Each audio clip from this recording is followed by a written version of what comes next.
So welcome to episode 1 of Storytime with Maui, which is me, okay? Normally we do self-care and chill, we do the podcast, but these episodes are more going to be me giving you story time. So when I was driving in the car today, I was thinking of like topics and stuff like that we can do. And something I thought about was, let's tell the story of how I left one of my first boyfriends, my broke boyfriend, for a boyfriend that had more money, and how it's my mom's fault. So before we start, I need my lip gloss. This is some lip gloss I got from Ulta.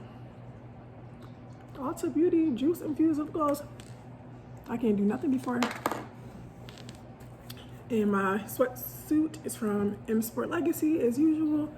I will leave it in the description below for you to use my code for free shipping. Use Maui W. It is a Black-owned fitness brand that has clothes for men and women. So when I was in high school, and I feel like the backstories is good because some people, they like the podcast, they listen to my poems, they like my books, but they really don't know much about me. The story time will get you some more in-depth things that I've been through in relationships, okay? So when I was in high school, I was dating a Scorpio. Okay, I want to say like I was about to go to 12th grade, or maybe I was in the beginning of my 12th grade year. And this boy really loved me. Nice boy, my high school sweetheart. And I feel like this relationship was important for me to bring up because we are in a generation where, if you listen to my last podcast with Just Mike, he said so many people, they don't like the house and they want to buy a new one. Nobody wants to build or rebuild or remodel what they have right now. And in that relationship, even though I was happy, I will always feel like we don't do nothing, we don't go nowhere, you don't buy me anything. And I didn't have the instinct of working through anything or being patient or watching people grow. And I realized that was a trait that I took into a lot of relationships. I never really had the ability to like stay down with a person till they come up or weather storms with people. The first sign of things not going the way I wanted it to go, I leave. I would run. And I know that sometimes our first example of relationships, and don't play with me today because I'm not cursing. I promise you that. Okay. Our first examples of relationships was our parents. And growing up, I seen my mom date so many different guys, being in and out of relationships. So I never seen my mom cater to a man properly. I never seen her compromise. Like, I just seen her in and out of relationships that was toxic, unhealthy, like people that was bad for her. I watched her put relationships before herself, but I watched her always fall in love with the guys that could provide or the ones who had money.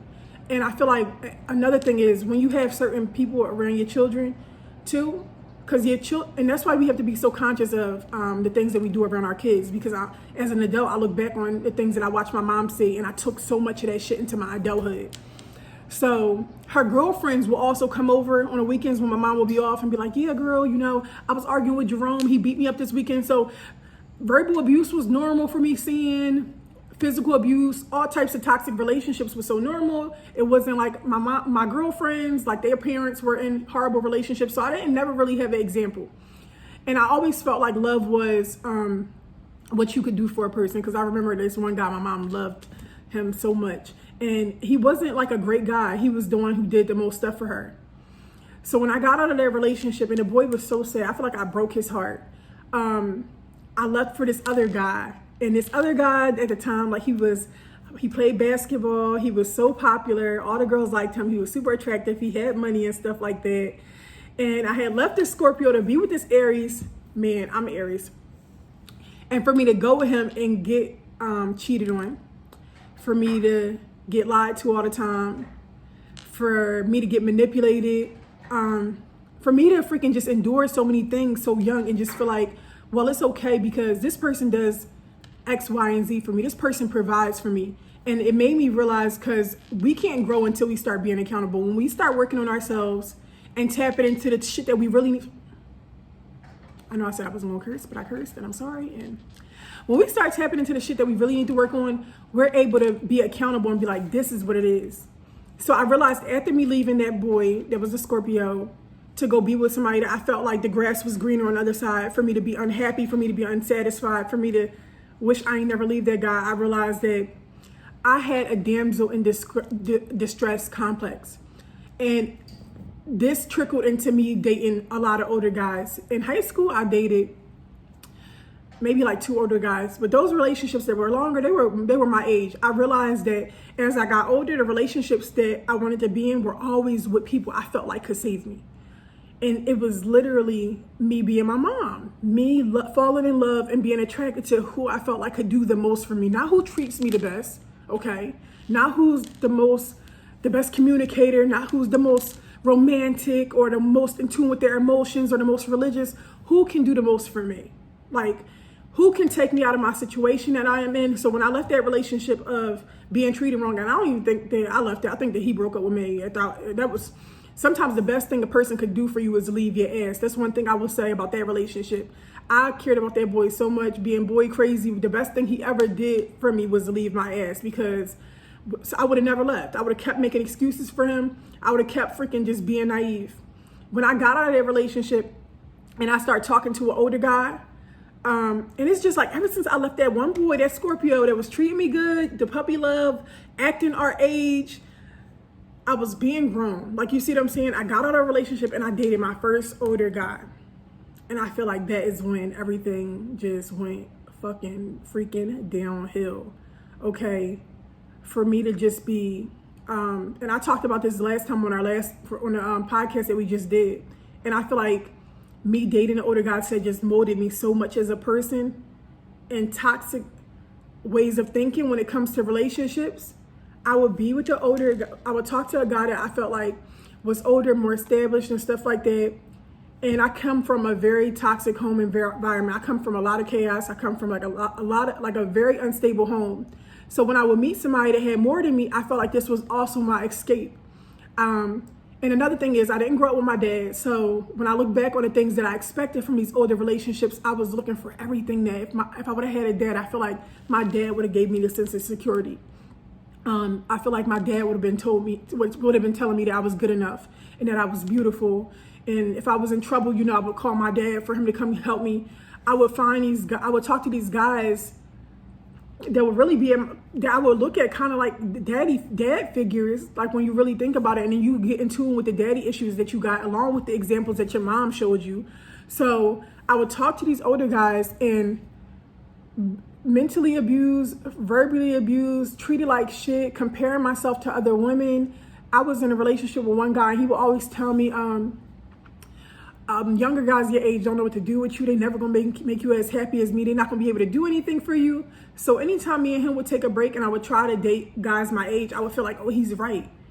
Not realizing that I'm comparing guys my age to somebody that is freaking 15 years older than him at a place that's completely different in their life. Of course he can't afford to take me to 5-star restaurants. He's in college right now. Like, we date older guys and they fuck up our mindsets. And I realized that me talking to older guys was just me waiting for somebody to save me. Me wanting somebody to make me feel protected.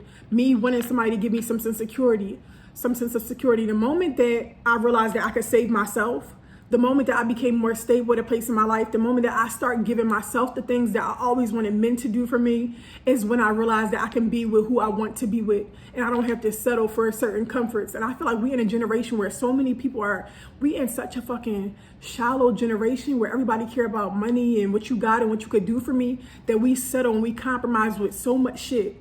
So being with that person, leaving them, feeling like I can't be with nobody my age, going to go get in another relationship with somebody that was older again, experiencing the same thing, except for this person was way more controlling. They didn't want me being around my friends. They didn't want me hanging out with anybody who had some fucking common sense. Anybody that was going to tell me he's a piece of shit, why is you fucking with him? He would be like, they're hating on you. They not your real friends. They don't care about you. Boy, they see the shit about you that I can't see. So please stop lying. They're not stupid. They're not crazy. They know I shouldn't be fucking with your ass. So the more I'm growing, the more I'm working on myself. And I had this poem, y'all. We ain't gonna turn this shit into a poem every time I come on here with y'all. But I'm gonna just give y'all a little bit because I don't know all the words to it. But in the poem I had said, and it's me dating one of the older guys again, laying naked in our beautiful home, crying hysterical, waiting for you to walk in the door, a better man. You know I'm waiting for a miracle. And I was always a little bit too good for you, and you knew it too. Convincing me that I would never find another man like you. They wouldn't love me like you do. I compromised my morals to be with you. Letting you compensate me with swimming pools, designer shoes, and tropical views. Who gonna lose with money? Nothing to you. Shopping sprees to distract me from starting a family with you. Does the emptiness you feel mean nothing to you? As a kid, you never dreamed of fairy tales too? Spending a life with the person that you love, then waking up with them in paradise too? I want that with you. I thought you wanted it too. So I was really being with a person who didn't love me, who didn't care about me. Like I said in the poem, I don't know the rest, but I compromised all my morals. Shit that I said I would never allow I would look at my mom going through relationships and allowing men to treat her a certain way, and I'd be like, I never do that. I'll never let nobody treat me like that or talk to me like that. Just for me to grow up and get treated the same way and feel like it was okay. And that's what happens when we don't know our worth. When we don't know our worth, we allow people to determine it for us.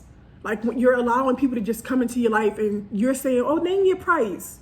And since I'm so lonely or my desire to be loved is so strong, I'll just allow you to come in and just treat me however you see fit. So that's exactly what I was doing. I didn't know what I brought to the table. I didn't know who I was. I didn't know what I was looking for. I didn't know what I wanted. All I knew was I come from this home that I don't want to be in this toxic environment. So a lot of times I want to live with my boyfriends or be with them 24/7. I felt like, oh, he's helping me with freaking my phone bills. He's getting me a car. He's doing all these things, making excuses for the way that he treat me because, oh, well, he pays this and he does this. Let me tell you one thing. It is so important for you to have your own shit so that can't nobody control you with money. And that was something that I had to realize. I was being controlled in so many different ways because I ain't had my own shit. The moment, like I told you, that I realized I could save myself, the moment that I bossed my own self up, I tell you, I stopped dating older guys. I had no desire. Why you want to talk to somebody? Why you want to talk to me and I'm all young? Ew, nasty. The moment that I start doing shit for myself is the moment that I really started dating guys that I wanted to date, guys that I really wanted to be with, guys that I really saw a future with. And another thing is me being accountable in the roles that I played with the men that I was choosing. It's a ton of guys that want to be with you. It's a ton of guys that like you. It's a ton of people that will be attracted to you, that want to talk to you. Who do you continuously choose? I kept choosing shit that felt like my childhood. I kept choosing the most toxic, chaotic, curse me out, bitch, you ain't gonna be shit without me. All types of, those are the relationships that I continued to put myself in. It felt normal. It felt comfortable to me. It felt like it's nothing wrong with this. And it all started from me leaving my little Scorpio boyfriend. That just felt too easy. It felt too safe. It didn't have no thrill, no passion, no excitement. This shit that we go looking for, thinking that it's better than what we got right now. Being in tune with yourself, knowing what it takes to make you happy by yourself, and knowing what it takes for you to thrive in a relationship. When you making yourself happy, or you at a place in your life where you're really comfortable and you're really good, you'll realize that the shit don't even really take much to make you happy. And I'm not saying go find you a broke boyfriend or be with somebody that don't got nothing, because at the end of the day, I still want you to be with somebody that can bring something financial to the table. I don't want you just out here being with somebody you got to take care of. But I know that when you are at a better place in your life, the things that you are desiring, the things that make you happy, that make you feel secure in a relationship, are not all based around what somebody could give you. It's not all based around money. It's not based around a car he drive, the fact that he take you to 5-star restaurants and stuff like that. And another thing, is I love me a 5-star restaurant, but not at the expense of somebody not treating me good. So I feel like that's some of the things that I really learned. I wish that I would have just dated my age. I wish I wouldn't have felt the need to be with older guys. It's so many things that messed up my mindset and I had to unlearn, which is why I named my book So Much to Unlearn. Because it was so many things that I realized that I learned from growing up. I had learned from childhood. I started getting in relationships with so many toxic men that had me thinking that everybody was going to be like this. Everybody was going to treat me a certain way. Nobody was going to ever really be able to make me happy, so I had to compromise. Or if this person did paid all the bills or gave me money. So what if they cheated? Like, I've been cheated on by somebody that couldn't do shit for me, so this ain't that bad. Or me feeling like, you know what, well, at least I'm not single, or this person treats me better than what my girlfriend going through. Constantly making excuses for where I'm at because I don't love myself, because I don't know my worth, because I'm letting somebody determine it for me, because I'm still trying to figure out who I am and what I bring. So if you young, listening to this, or anybody, girl, be with somebody your age, or just work on yourself. If I would have poured all this stuff into me that I was pouring into these relationships and these men, I would have been where I am now 5 years ago. I would have been here faster. Instead of me looking for somebody to save me, that is the word of the day, realizing that you could save yourself. If you are the princess in the castle, realizing that, yeah, I got a Benz out front and I don't need nobody freaking rescuing me. I don't need nobody pulling up on a horse. And not to say that when somebody like that does come along, that I won't appreciate you and value you, because that's another thing I never seen my mom do. I never seen her cater to a man or be submissive or treat somebody really kindly. I always just seen her just pour so much of herself, but not always in healthy ways. So outside of growing, I also learned that it's okay for me to appreciate people. It's okay for me to love a man that treats me well. It's okay for me to be vulnerable. It is power and vulnerability. I want to be able to express how I feel with you. I want to be able to tell you how much I love you, how much I adore you, how safe I feel with you, how special you make me feel, how beautiful you make me feel. And I want to know that the person that I'm with is such a man of good character that he won't take the things that I'm saying and feel like I could take advantage of her, or I can use her, or freaking she loved me so much that I'm gonna do her wrong because she ain't never gonna leave me. I want to know that I'm with a person that has good moral characters. They got good values. There's certain shit that my partner not gonna do because that's just how he carrying it. He's not one of these crumb ass men that's just out here doing whatever. I feel like that's another thing. I was with people that I felt like he may have did that shit before, but he wouldn't do that to me because my love is different. When you with a person that has good character, it's certain shit they not going to do to you because it's not in their character. They don't carry shit like that. And that's something I also learned, is I always want to be with a person that has a good character, that has values, that has morals. It's certain shit they ain't never going to do because it's not in their character. I don't never want to feel like you just not going to do that shit to me. You've done it to your last 3 girlfriends, but me, you know, I'm different because my love is just butterflies and glitter. No, I learned that you could be the best woman in the world. You could bring everything to the table, and a man's curiosity will still have him out here having you look like a fool. So with that being said, I want to be with a person that you're not going to do certain shit because of how you carry yourself. And more than anything, I want to be with somebody that respects me, because love is not always enough. There's certain things that you're not going to do because you respect me. I feel like that's something that I wish I would have seen growing up.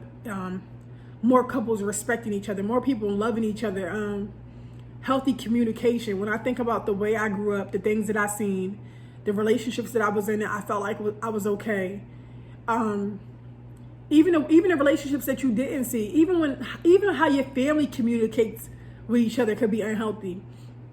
Like the way your family argues, them Thanksgiving arguments and stuff like that, your family be having, the way that your family talk to each other, the way they talk about each other, the type of arguments they get into. It's certain things that you just realize, like, I don't think that's healthy. Like, my family will let you know, like, my family is always complaining about me and stuff like that. I know that sometimes I'm the little black sheep probably, but it's because I just prefer to do everything in a bigger person way. And I got some shit with me though. I got some little petty stuff with me that I'm still working on, and I'm not perfect. And I know that life is a never ending journey of constantly discovering new levels of a higher version of myself that I want to tap into. But it's certain shit that I'm not going to do because it's not my character, and it's how I carry myself. And what's really important to me is that I always want to make sure that when I'm on here talking to people, that I practice exactly what I preach. Because I want to make sure that I'm being a demonstration for exactly who I needed when I was doing these things. If I would have had a me in my life, like, she would have saved me from so much heartbreak. She would have let me know what my worth was. Like, she would have let me know I could be patient. I ain't have to settle. She would have told me about self-care days, things that I could do to make myself happy. I want to make sure that I'm being exactly who I needed when I was growing up. When I was in high school, when I first started dating, when I liked my first guy. I want to be the person that people could get some advice from. I was freestyling. I didn't have nobody that I could talk to and really give me the game in a healthy way, in a way that wasn't freaking molded by their bad experiences or their bitterness or people who have broken their heart in the past. I wish that I had somebody that I could say, this is how I feel. I love him. I know I'm crazy. And she would be like, girl, we all been crazy. Or I've done it too before and this is how I handle it. Or, you know what, maybe if you talk to this person this way, or don't date this type of guy. It might not work, or this is what could happen. And they would still let me make the decisions for myself. But say, watch out for them type of guys. So that was my story time of me leaving my first little broke boyfriend and whisking off into the sunset with a bunch of guys that was older or had money and stuff like that, or I felt like was in good places in their life, for me to still get treated awful. And everything that glitters is always not gold. Some of these relationships were wonderful in the beginning. And one thing I will say to close this out is it's all about what you learn. I learned so much from these relationships. And some things that I learned, there were actually good things that these people taught me, that I realized that my spirit never felt comfortable to do certain things for certain men. And it was just waiting for me to do it for the right person. Like I tell you, I'm an affectionate person now with my boyfriend because I feel safe with you. I feel like I could be vulnerable. I feel like I could communicate with you and tell you anything. So if it's anybody that I've ever been with that's listening now and feel like, oh, she didn't cook, she didn't clean, she wasn't nurturing, listen here, you little peasant. I do all of those things now for my wonderful boyfriend, and my body just didn't want it to do it for you because you are a liar and you are a cheater. So I hope that y'all tune in for the next story time with Maui. I don't know what the freak we were going to talk about next time, but y'all could leave me some topics in the topic box, and I might have a story for y'all asses that relate to what y'all talking about.